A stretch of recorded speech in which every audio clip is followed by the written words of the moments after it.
միգուցե սա հետևանքներ ունենա իմ համար։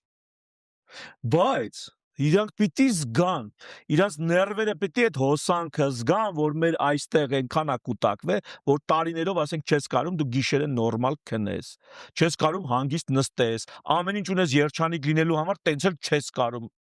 այդ երջանկությունը քո նեղ անձնականով վայելես։ Այս հոսքերը պիտի իրանց բացի Ալիևի ուղարկած իմպուլսներից, Էրդողանի, չգիտեմ, Պուտինի, Թրամփի, եսիմում մեր Հայաստանի Հանրապետության քաղաքացիների գլուխներում, մեր գլուխներում տեղի ունեցող նյարդային իմպուլսները պետք է իրանց գլուխների մեջ հայտնվի։ Ու իրանք պետք է զգան այդ ինչ, այդ շորշոփը պետք է զգան։ Հաջորդ օրը կարա լինի հեղափոխություն։ Ու այդ ժամանակ կես միլիոնից ավել մարդ կամ չգիտեմ 300,000, 500,000 մարդ քաղաքականապես լիցքավորված պատրաստ է լինելու դրան։ Դե թող սրա մասին երկար մտածեն միջև պատերազմով կսպառնան, առանց այն էլ ստրեսից հոգեկան հիվանդ դառած է ժողովրդին։ Դե թող մի հատ էլ մտածեն, պատերազմով է սպառնում։